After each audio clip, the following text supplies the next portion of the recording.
what happens under extreme compression or torsion, which is what happened to me and what happens to tons of lifters, is this healthy inner part will bulge out and it will press on the spinal.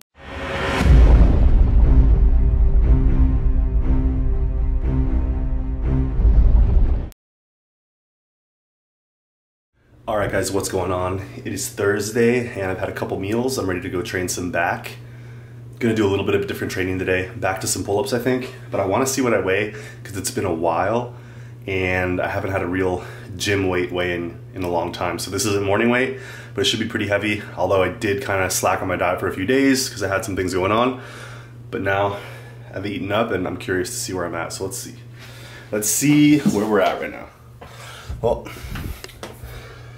nothing special there, but let's go see how many times I can do pull-ups. This should hurt because it's been a while. That'll be the majority of my workout though. Pull-ups, rows, maybe some rear delts. Let's go get it done either way. I'm excited. Let's do it. Good feeling about this one. Do you guys ever make it to the gym and just think that you're just ready to put in work and just do the best you've ever done? It's funny how after like 10 years of lifting, it looks like that bird's wearing shorts. You can still go and feel like it's that one workout where like it matters more than anything. And just, that's the passion I have for lifting because it gives you an opportunity to face and challenge yourself. Stay on your path. Let's do this. All right guys, the warm-up is done. Now it's time to see what I can do pull-up wise at 217. Let's do it.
All right guys, what's going on? Thank you for watching this video. This is something I'm covering because this right here happened to me about 7 months ago and I've still been suffering slight discomfort and I have not been able to train 100% in a couple of lifts.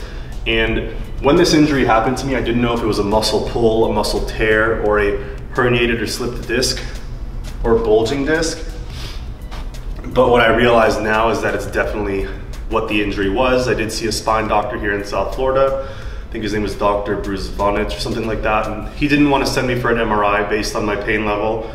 And he was pretty certain this was the injury. And what I'm gonna do here is draw a little diagram and explain to you what this is because I paid a lot of money to see him just to learn what this was. And then it just so happens that in my survey regional anatomy class, we covered this exact problem.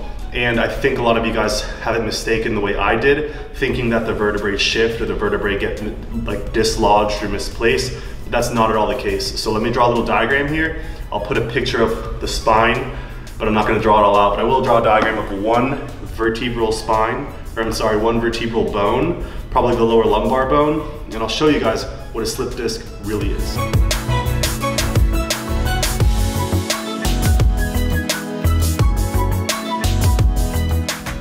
5, and what time is it?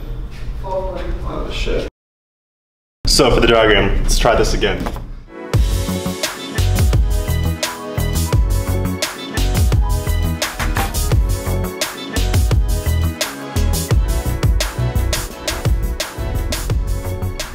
Alright guys, so I hope you guys can make sense of this. This is basically a lower lumbar vertebrae, and this is the posterior and anterior end.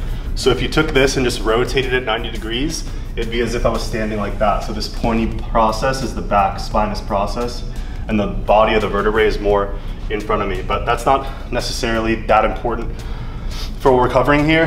But what I do want to do now is just distinguish bone from space. So the dotted lines, or the dotted portion, that has nothing to do with the actual structure of the bone. That's just showing you that's actual bone tissue, and this is just space. So what I'm going to do now is erase this part of the bone tissue and draw the disc on top of it. In between, you have intervertebral discs, and those discs have a couple different parts of them, but what they are for is for shock absorption and ability to, like, you know, put torsion and compression on the spine. It's kind of like a jelly fluid substance, and that's where the herniation occurs. The herniation has nothing to do with the bone itself. And in this space, what you would find is the spinal cord. So I'll go ahead and draw that, and draw some of its associated nerves to give you a better idea of what I draw here and showing you the bulge. The bulge.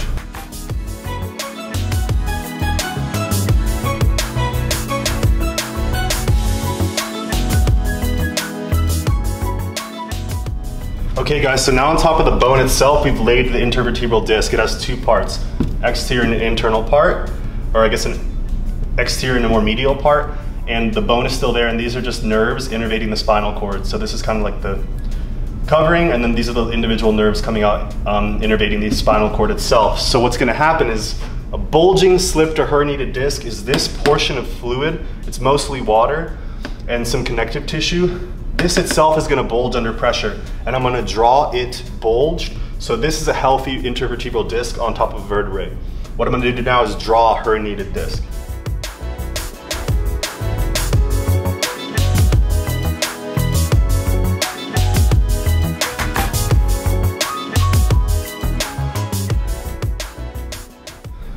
Okay guys, so you have two layers here. The outermost layer is called the annulus fibrosus, and that's an outer layer of strong fibrocartilage. Inside we have the nucleus pulposus, and this is a watery substance with some loose connective tissue, so it's not quite as strong, but it's still important for shock absorption, and then accounts for a lot of your height and separating the vertebrae.